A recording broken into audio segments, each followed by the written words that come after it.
chagas fostes sarados. Porque estáveis desgarrados como ovelhas. Agora, porém, vos convertestes ao pastor e bispo das vossas almas. Vamos orar mais uma vez. Querido Pai Celestial, que imenso privilégio nós temos de nos reunirmos em nome do Senhor Jesus, teu Filho. Nome vencedor, nome debaixo do qual nós estamos. Por isso te clamamos. Proveja para nós tudo que carecemos para esse tempo de comunhão na tua palavra. Confiamos esse tempo a ti, tua palavra lida a ti e as nossas vidas a ti. Por tua fidelidade e amor misericordioso, passeia entre nós. Toma teu cajado, tua vara, teu óleo e faz teu trabalho com as tuas ovelhas. Tu és pastor e bispo das nossas almas. Louvado seja o teu bendito nome. Assim oramos, no precioso nome de Jesus. Amém. Então, a oração, né, ela não é uma oração de pedir coisas para o nosso bel prazer ou para a nossa realização. Mas oração é pedir a Deus, né, que Ele faça um trabalho através do Espírito Santo em nós, nos corrigindo, nos advertindo, nos guiando, e que nosso entendimento seja cada vez mais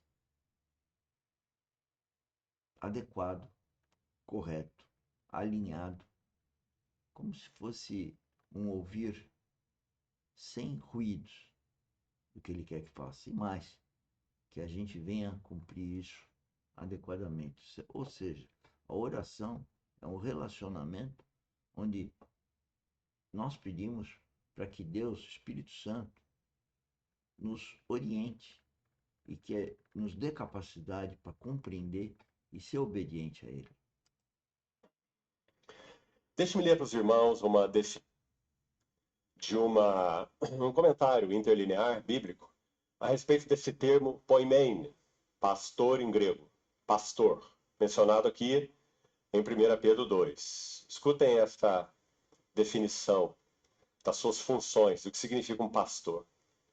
Um pastor no Oriente Próximo, ou Oriente Médio, era responsável por observar se havia inimigos tentando atacar as ovelhas. Número 1.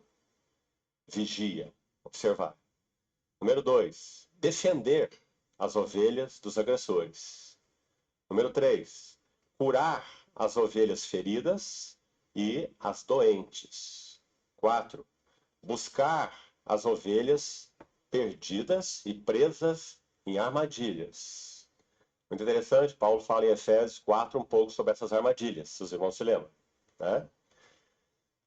Número 5 ou 6, amá-las. Interessante, amá-las.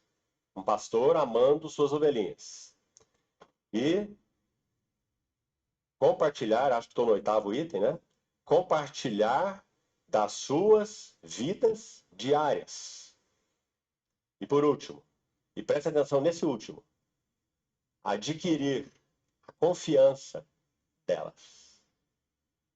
Porque poucos animais são mais desconfiados do que as ovelhas. Mais inseguros, mais vulneráveis. Pouquíssimos. Nós sabemos que uma ovelha grávida, se virar de lado, ela morre. Ela não consegue se levantar, né? Então, o cuidado do pastor é absolutamente constante. E ele precisa, conforme esse último item, adquirir a confiança das suas ovelhas. Acho que se nós fechássemos a Bíblia e fosse embora, nós já teríamos terminado por hoje. Porque nós precisamos orar sobre cada um desses itens. Porque assim é o pastor das nossas almas. Então, com relação a esse último item, vamos fazer uma pergunta. O nosso Senhor Jesus tem adquirido a confiança de nossas almas? Nós compartilhamos com Ele absolutamente tudo que se passa em nosso interior? Meus queridos irmãos, nós já tivemos anos de convivência aqui em Londrina e sou tão grato ao Senhor por isso. Fui muito privilegiado em conhecer a história dos irmãos, no caso desse contexto de reunião aqui, antes do seu início. E nós já estudamos muita coisa juntos. Já estudamos as visitas do Senhor a Betânia, já estudamos o livro de Jó, já estudamos o livro de Filipenses, já estudamos o livro de Ageu, né? E o encargo que o Senhor colocou no meu coração para esse tempo é a respeito, não vamos estudar nenhum livro dessa vez.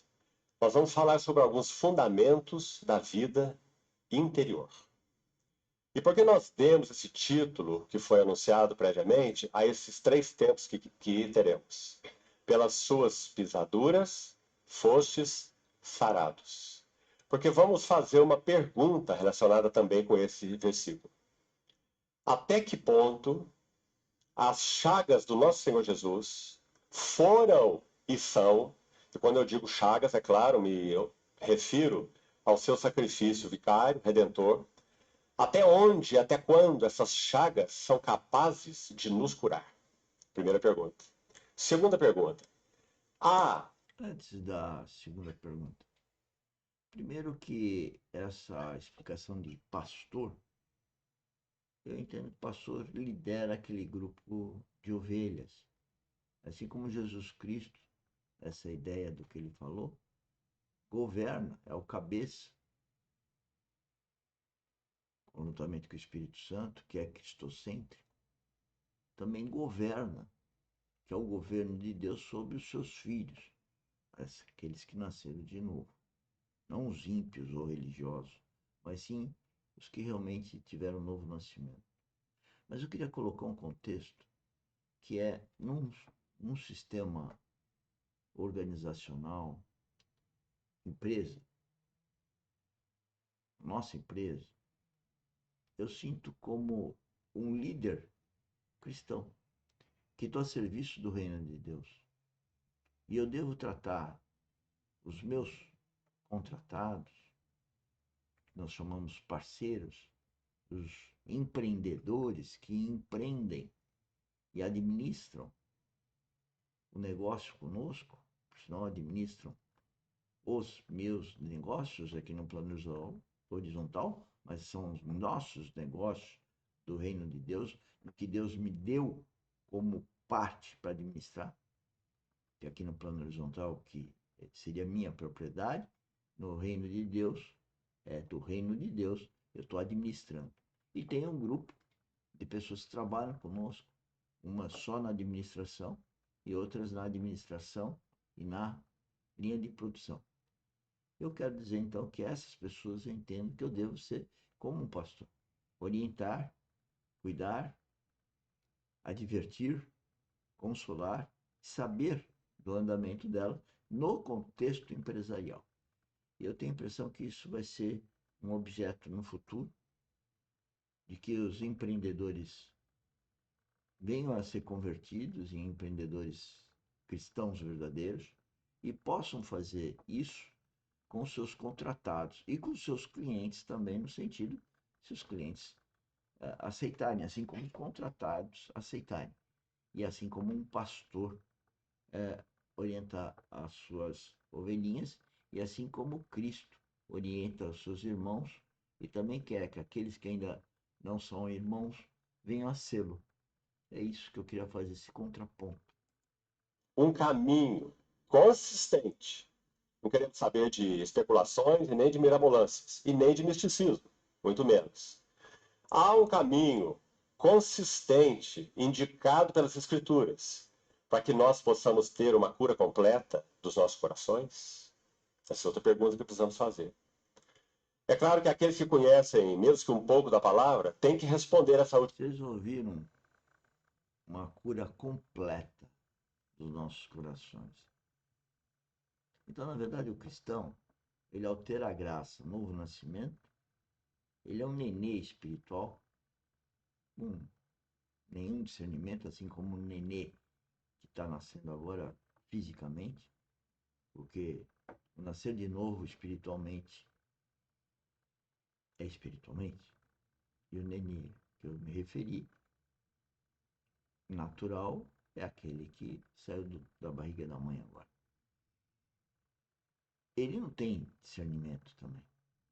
Não terá por um bom tempo. Poucos anos de vida, ele começa a ter algum discernimento das coisas, até de quem é o pai, mãe. Eu estou falando isso porque depois que a pessoa nasce de novo e se diz que ela está salva, ela entra num processo de metamorfose, de purificação do seu coração. Isso é um processo. Não é só porque nasceu de novo, então está tudo bem. Não. Aí começa a carregar a sua cruz, lapidando o seu coração, purificando o seu coração. E é isso que eu queria esclarecer dos nossos estudos e que a gente faz aqui na academia, em algumas oportunidades, e tudo está descrito aí na descrição dos vídeos. A novidade do sábado ainda não coloquei na descrição do vídeo. Última pergunta com sim. Porque em 1 Tessalonicenses 5,